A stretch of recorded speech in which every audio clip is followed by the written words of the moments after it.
ஆரம்ப காலகட்டங்கள்ல இருந்து ஒரு துறை அப்படின்னு எடுத்துட்டிங்கன்னா, ரொம்ப அதிகப்படியான மரியாதை கொடுக்கப்பட்ட ஒரு துறையில முதல் துறையே மருத்துவத்துறை தான். எல்லாருக்கும் தன்னுடைய குழந்தைங்க ஒரு மருத்துவர் ஆகணும் அப்படிங்கிற ஆசை இருக்கிற பெற்றோர்கள் நெறைய பேர் இருப்பாங்க. இன்னும் சொல்லப்போனா குழந்தைங்களுக்கும் அந்த மாரி நெறையா இருக்கும்.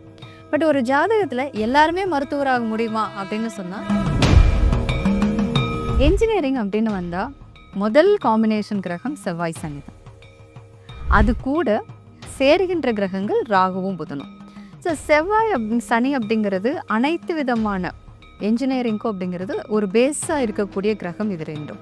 இது ரெண்டில் ஏதாவது ஒரு கிரகம் வலுப்பெற்று இருந்தாலோ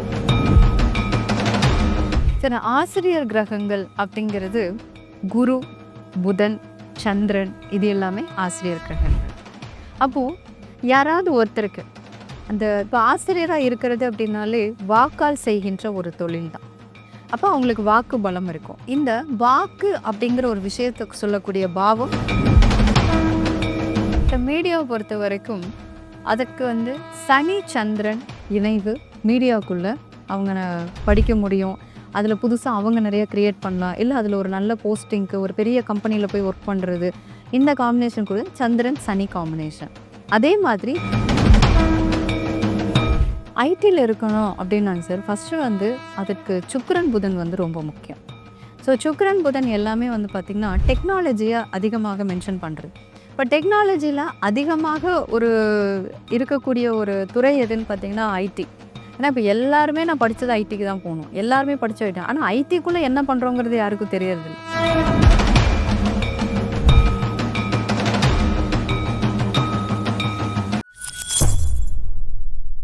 பக்தி பிளஸ் நேரவருக்கும் வணக்கம். இன்று நம்மோடு இருந்தப்பர் ஆஸ்ட்ராலஜர் கோட்டுமொழி சத்யா மேம் அவர்கள். வணக்கம் மேம். வணக்கம் சார். மேம், நம்ம இப்போ குழந்தைகள் படிப்பு இந்த தலைப்பில் பேசலாங்க மேம். பொதுவாகவே குழந்தைகள் இப்போ எக்ஸாம் முடிக்க போகிறாங்க. அவங்களுக்கு எந்த துறை எடுக்கணும் அப்படிங்கிற சந்தேகம் ரொம்ப அதிகமாக இருக்கும். ஒவ்வொருத்தருமே ஒவ்வொரு துறை சார்ந்து எடுக்கிறாங்க. அவங்களுக்கு பல பல காரணங்கள் இருக்குது. இருந்தும் ஜோதிடத்தில் இவங்களுடைய ஜாதகத்தில் இந்த கிரகங்கள்லாம் இந்த கூட்டமைப்பில் இந்த மாதிரி வலுத்து இருந்திருந்தனா இந்த துறை எடுக்கலாம்னு ஒரு சஜஷன் கொடுக்கலாம். ஏன்னா இதுதான் எடுக்கணும்னு நம்ம சொல்ல வேணாம். பட் இது நல்லா இருக்கும் அவங்களுக்கு அப்படிங்கிற மாதிரி பண்ணலாம். பொதுவாக ஒவ்வொரு துறை சார்ந்து பார்க்கலாம். எல்லாருமே டாக்டர் அப்படிங்கிறதா முதல் கனவு. ஸோ இப்போ டாக்டர் துறை எடுக்கணும்னு விருப்பப்படுறவங்களுக்கு எந்த ஜாதக கட்டமைப்பு இருந்தா நல்லா இருக்கும் மேம்? அதாவது நம்ம ஆரம்ப காலகட்டங்கள்ல இருந்து ஒரு துறை அப்படின்னு எடுத்துட்டிங்கன்னா, ரொம்ப அதிகப்படியான மரியாதை கொடுக்கப்பட்ட ஒரு துறையில முதல் துறையே மருத்துவத்துறை தான். எல்லாருக்கும் தன்னுடைய குழந்தைங்க ஒரு மருத்துவர் ஆகணும் அப்படிங்கிற ஆசை இருக்கிற பெற்றோர்கள் நெறைய பேர் இருப்பாங்க. இன்னும் சொல்லப்போனா குழந்தைங்களுக்கும் அந்த மாரி நெறையா இருக்கு. பட் ஒரு ஜாதகத்துல எல்லாருமே மருத்துவர் ஆக முடியுமா அப்படின்னு சொன்னா இருக்காது. ஏன்னா ஆர்வம் இருக்கிறதுன்னு ஒண்ணு இருக்கு. ஆனா அதுல தீவிரமா போய் படிச்சு நம்ம அச்சீவ் பண்றது அப்படிங்கிறது நம்ம துறைகள் மாறி மாறி நிறைய போகும் இல்லைங்களா? அப்போ மருத்துவத்துறையை பொறுத்த வரைக்கும் முதல்ல மருத்துவ கிரகங்கள் அப்படிங்கிறது சிலது இருக்கு. இப்போ அதுல பாத்தீங்கன்னா செவ்வாய், சூரியன், ராகு, கேது. இப்ப 4 கிரகங்கள் மருத்துவத்துக்கு அதிகமாக துணை புரியக்கூடிய கிரகங்கள் சார். இப்போ ஒரு உதாரணம் அப்படின்னு எடுத்துட்டீங்கன்னா, இப்போ ஒருத்தங்களுக்கு அவங்களுடைய லக்னம். இப்போ லக்னம் அப்படிங்கிறது என்ன அப்படின்னா, இந்த ஜென்மால ஒரு குழந்தை அவங்க அனுபவிக்கக்கூடிய எல்லா விஷயங்களையும் சொல்லக்கூடியது அந்த லக்னம் தான். இந்த லக்னம் அப்படிங்கிறது நம்முடைய ஆத்மா. அதுதான் நம்ம அப்படின்னு வச்சுக்கோங்களேன். நம்ம லைஃப்ல எவ்வளவு போராட்டங்கள், எவ்வளவு பிரச்சனைகள் நடக்குது இல்லைங்களா? இதை எப்படி இந்த குழந்தை திடமா நின்னு எதிர்நோக்குறாங்க? அதுல வர்ற ஸ்ட்ரகிள்ஸ் எல்லாம் எப்படி இவங்க ஃபேஸ் பண்றாங்க? அப்படிங்கன்னா இந்த லக்னம் தான் சொல்லும். அதேபோல நல்ல விஷயங்கள முழுமையா அனுபவிக்கக்கூடிய அந்த ஒரு திறன் இருக்கு. இப்போ ஆடி கார் வாங்குனவங்கலாம் அதுல உட்கார்ந்து அனுபவிக்கல. எல்லாம் போன பேசிட்டு போறவங்க நெறைய இருக்காங்க. டிரைவர் தான் உண்மைய சொல்லப்போனா அனுபவிப்பாரு. அப்ப வாங்குற பாத்தியம் ஒண்ணு இருக்கு, அனுபவிக்கிற பாத்தியம்ன்னு சொல்லுவாங்க இல்லைங்களா? ஸோ அதக்கூட லக்னம் நல்லா இருந்தா தான் அனுபவிக்க முடியும். இப்ப நீங்க அந்த மருத்துவத்துறை அப்படின்னு எடுத்துட்டீங்கன்னா, மருத்துவத்துறையில ஒரு படிக்கிறது மட்டும் இல்ல. முதல்ல நீட் எழுதணும், பாஸ் பண்ணணும், நல்ல காலேஜ் கிடைக்கணும், படிக்கணும். அதுல வெளியில அத தொழிலாக்குறது மட்டும் இல்ல. அதுல ஒரு சிறந்த ஒரு மருத்துவராக இருக்கணும். அப்ப இவ்வளவுக்கும் ஆதாரமா முதல்ல என்ன வேணும் அப்படின்னா, அந்த லக்னம் வலுவாக இருக்கணும். லக்னம் அப்படிங்கிறது ஆத்ம பலம். அப்போ பிறவியிலேயே நமக்கு லக்னம் வலுவாக இருக்கணும். அது ரொம்ப முக்கியம். 2வது பார்த்தீங்கன்னா, மனம்.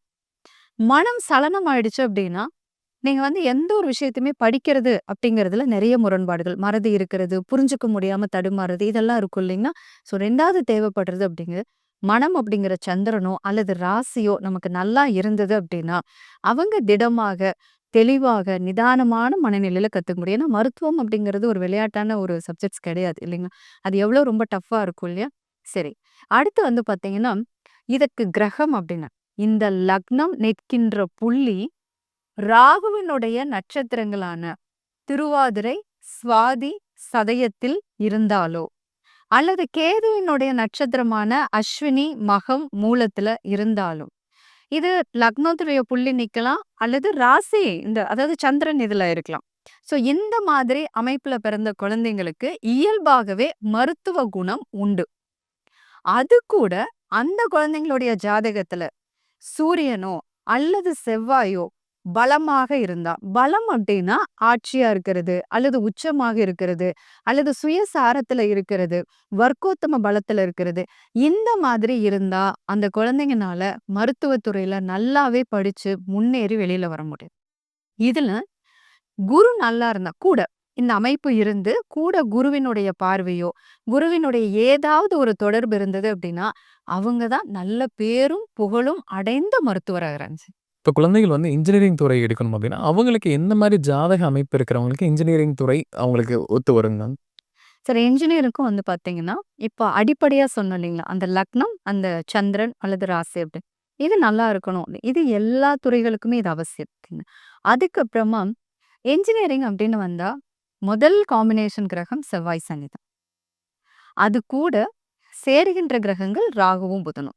ஸோ செவ்வாய் சனி அப்படிங்கிறது அனைத்து விதமான என்ஜினியரிங்க்கும் அப்படிங்கிறது ஒரு பேஸா இருக்கக்கூடிய கிரகம் இது 2ம்.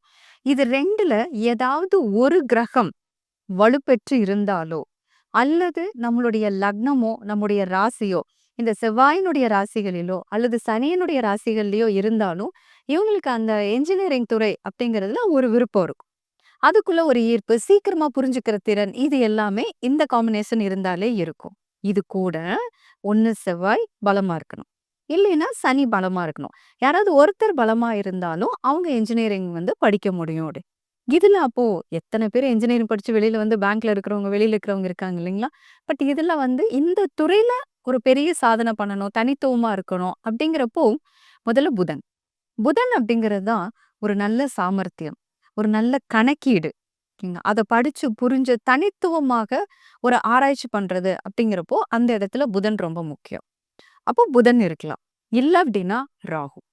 ராகு எதையுமே பிரம்மாண்டமாக செய்யக்கூடிய ஒரு கிரகம் சார். ராகுவ பத்தி நெறைய நெகட்டிவ் ஒப்பீனியன் இருக்கு. ஆனா ராகுனா பேரறிவு. அப்ப எத்தன என்ஜினியர்ஸ் வர்றாங்க இல்லைங்களா? ஆனா சில பேத்தோட கன்ஸ்ட்ரக்ஷன் நம்ம பார்த்தா, ஒரு வீட பார்த்தா அப்படியே ஹான்ட் இருக்கும். எப்படி இவ்ளோ அழகா கட்டியிருக்காங்க. குட்டி இடத்துல எப்படி இவ்ளோ பண்ணியிருக்காங்கன்னு சொல்லுவீங்களா? இந்த ஆச்சரியத்தை கொடுக்கின்ற கிரகம் ராகு. அப்போ ஒரு என்ஜினியரிங் அப்டின்னா, எந்த ஒரு இருக்கலாம். டெக்ஸ்டைல் என்ஜினியரிங்கா இருக்கலாம், கெமிக்கல் என்ஜினியரிங்கா இருக்கலாம், இல்ல கன்ஸ்ட்ரக்ஷன் ஃபீல்டா இருக்கலாம். எந்த ஒரு என்ஜினியரிங்கா இருந்தாலும், பேஸ் அப்படிங்கிறது செவ்வாயும், சனியும். அது கூட வந்து அந்த சாமர்த்தியமாக அந்த ஆராய்ச்சி செய்யக்கூடிய தன்மை, கணக்கீட குடுக்கிறது புதன். அத ரொம்ப தீவிரமா, தனித்துவமா, வித்தியாசமா பண்ணுகின்ற அந்த ஒரு ஆற்றல தர்றது ராகு. அப்ப இந்த கிரக காம்பினேஷன்ஸ் செவ்வாய், சனி பலமா இருக்கணும்.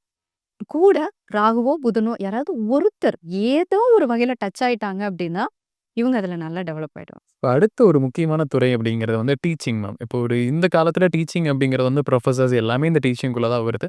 இந்த டீச்சர் ஆகுவதற்கு எந்த மாதிரி அவங்களுக்கு ஒரு அமைப்பு இருக்கணுங்க மேம்? சரி, ஆசிரியர் கிரகங்கள் அப்படிங்கிறது குரு, புதன், சந்திரன் இது எல்லாமே ஆசிரியர் கிரகங்கள். அப்போ யாராவது ஒருத்தருக்கு அந்த இப்ப ஆசிரியரா இருக்கிறது அப்படின்னாலே வாக்கால் செய்கின்ற ஒரு தொழில் தான். அப்ப அவங்களுக்கு வாக்கு பலம் இருக்கும். இந்த வாக்கு அப்படிங்கிற ஒரு விஷயத்த சொல்லக்கூடிய பாவம் 2ஆம் பாவம். அப்போ இந்த குருவோ, புதனோ அல்லது சந்திரனோ 2ஆம் பாவத்துல இருக்கணும், அல்லது 2ஆம் பாவத்தை பார்க்கணும். அப்ப இது இருந்து, ஒண்ணு அந்த 2ஆம் பாவ அதிபதி பலமா இருக்கணும். இல்லைன்னா இந்த குருவோ, புதனோ பலமா இருந்தது அப்படின்னா, அவங்களுக்கு ஆசிரியர் தொழில்ல ஒரு நல்ல புகழ அடைய முடியும். அவங்கனால வந்து பார்த்தீங்கன்னா, ஒரு சப்ஜெக்ட் இப்ப நெறைய டீச்சர்ஸ் இருப்பாங்க சார். பட் சில பேர் வந்து பார்த்தீங்கன்னா, நமக்கே அந்த டீச்சர்ஸ் ரொம்ப பிடிக்கும் இல்லைங்களா? அந்த அளவுக்கு அந்த ஆசிரியர் துறையில பெரிய அளவுல பரிமளிக்கக்கூடியது அப்படிங்கிறது, இந்த மாரி ஒரு அமைப்பு இருக்கிறவங்கனால, அந்த ஆசிரியர் துறையில நல்லா வர முடியுங்க.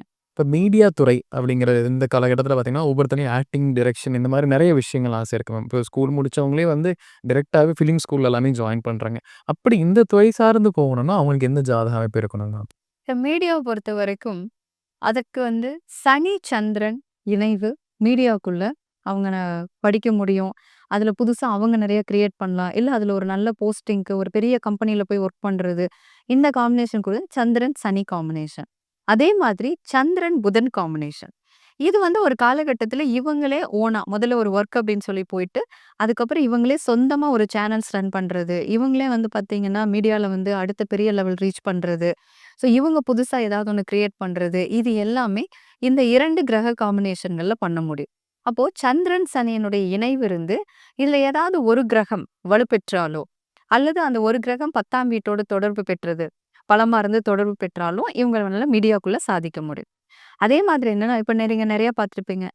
YouTubeல வந்து நெறைய சேனல்ஸ் இப்ப நம்மளே அது எல்லாமே பண்றோம் அப்டின்னா, இந்த மீடியால இந்த லைன்க்குள்ள பெரிய லெவல்ல ரீச் பண்ணணும் அப்டிங்கிறப்ப வந்து பார்த்தீங்கன்னா, 3ஆம் பாவம்ங்கிறது ரொம்ப முக்கியம். அப்ப இந்த 3ஆம் பாவம் வலுப்பெற்றாலும், இப்ப நான் சொன்ன அந்த சனி, சந்திரன் இணைவோ, அல்லது அந்த சந்திரன், புதன் இணைவோ 3ஆம் பாவத்துக்கு தொடர்பு பெற்றது அப்டின்னா, அவங்க தான் மீடியால பாப்புலர் ஆக முடியும். இப்ப சில பேர் வந்து எல்லாரும் வீடியோஸ் போடுறாங்க. சிலதெல்லாம் வந்து பார்த்தீங்கன்னா, மில்லியன்ல போயிட்டுருக்கும். சில பேர்த்துக்கு வந்து ரொம்ப பாப்புலரான சேனல்ஸா இருக்கும். அந்த மாதிரி இருக்கணும்னா, அந்த 3ஆம் பாவ தொடர்புங்கிறது ரொம்ப ரொம்ப முக்கியம். இப்ப அடுத்து எல்லாருக்குமே ஒரு புடிச்ச தொழில் அப்படிங்கிறது வந்து ஐடி அப்படிங்கிற துறை இருக்கு மேம். இப்ப ஐடில வந்து ஐடிக்காகவே இப்போ வந்து இன்ஜினியரிங் ஆகட்டும், அதே மாரி டெக்னாலஜி ஆகட்டும், எல்லாருமே வந்து கம்ப்யூட்டர் பேஸ்டு படிக்கிறாங்க மேம். ஸோ அப்படி அந்த ஐடி சூஸ் பண்றதுக்கு அவங்களுக்கு என்ன ஜாதக அமைப்பு இருக்கணும் மேம்? ஐடில இருக்கணும் அப்டின்னாங்க சார், ஃபர்ஸ்ட்டு வந்து அதுக்கு சுக்கிரன், புதன் வந்து ரொம்ப முக்கியம். ஸோ சுக்கிரன், புதன் எல்லாமே வந்து பார்த்தீங்கன்னா, டெக்னாலஜிய அதிகமாக மென்ஷன் பண்றது. இப்ப டெக்னாலஜில அதிகமாக ஒரு இருக்கக்கூடிய ஒரு துறை எதுன்னு பார்த்தீங்கன்னா, ஐடி. ஏன்னா, இப்ப எல்லாருமே நான் படிச்சது ஐடிக்கு தான் போணும். எல்லாருமே படிச்ச ஐடி. ஆனா, ஐடிக்குள்ள என்ன பண்றோங்கிறது யாருக்கும் தெரியறதில்ல. அது மொட்டையா ஐடி அப்படிங்கிறது மட்டும் தான் இருக்கு. அப்போ இதுல துறையில உள்ள நுழையிறவங்க நெறைய பேர் இருக்காங்க. பட் அதுல சர்வை பண்ணணும் அப்படின்னு ஒண்ணு இருக்கு. 2வது வந்து பார்த்தீங்கன்னா, இத வேறொரு துறையில இருந்துட்டு, அதுக்கப்புறமா ஐடிக்குள்ள வர்றவங்களும் இருக்காங்க. இதையே படிச்சு உள்ள வர்றவங்களும் இருக்காங்க இல்லைங்களா? அப்ப 2 பேத்துக்கு ஒரு வித்தியாசம் இருக்கு. இதுலயே இருந்து படிச்சு உள்ள வர்றவங்க அப்படிங்கிறப்போ, அவங்களுக்கு ஜாதகத்துல சுக்கிரன், புதனினுடைய இணைவு இருந்து ஏதாவது ஒரு கிரகம் பலமா இருந்தது அப்படின்னாலே, அவங்க அத படிச்சுட்டு உள்ள வருவாங்க. அப்ப மத்தவங்க வந்து இது இல்லாம உள்ள வர்றாங்க அப்படின்னா, அவங்களுக்கும் இதே மாதிரி தான். சுக்கிரனோ அல்லது புதனோட இவங்களுடைய லக்னமோ, அல்லது இவங்களுடைய 2ஆம் பாவமோ சம்மந்தப்பட்டு சுக்கிரன், புதன் யாராவது ஒருத்தரோட சம்மந்தப்பட்டு, கூட ராகுவும் இருந்தா, படிச்ச துறை வேற ஒண்ணா இருந்தா கூட, விருப்பத்தின் பேர்ல அப்படிங்கிறப்போ இவங்க இந்த ஃபீல்ட் எடுத்துட்டு உள்ள வந்துருவாங்க. இப்போ சட்டம் படிக்கணும் அப்படின்னு ஆசைப்படக்கூடிய நபர்களுக்கு எந்த மாரி அவங்களோட ஜாதக அமைப்பு இருக்கணும் மேம்? சட்டத்துக்கு வந்து புதன் ரொம்ப முக்கியம். ஏன்னா, இந்த சட்டம் படிக்கிறவங்களுக்கு பேச்சு சாமர்த்தியம் அப்படிங்கிறது ரொம்ப ரொம்ப தேவை. அதே சமயத்துல நினைவாற்றல் அப்படிங்கிறதும் அத விட ரொம்ப முக்கியம். அப்போ ஒரு ஜாதகத்துல புதன் வலுப்பெற்று இருந்தாலோ, அல்லது 2ஆம் பாவத்திற்கும் 7ஆம் பாவத்திற்கும் தொடர்பு பெற்றாலோ, சனி, புதன் இணைவு இருந்தாலும் அவங்க சட்டத்துறைய படிக்க முடியும். இப்ப நம்ம பள்ளி படிப்புக்கு வந்து அடுத்து ஒரு காலேஜ் போகக்கூடிய நபர்களுக்கு எந்தெந்த துறை இருக்கறதுக்கு என்னென்ன ஜாதக அமைப்பு வேணும் அப்படிங்கிறத பார்த்தோம் மேம். கண்டிப்பா நம்ம நேயர்களுக்கு ஒரு பயனுள்ள கருத்துக்கள் அமைந்திருக்கும். மீண்டும் ஒரு பதில் சந்திக்கலாம். ரொம்ப நன்றி மேம். நன்றிங்க.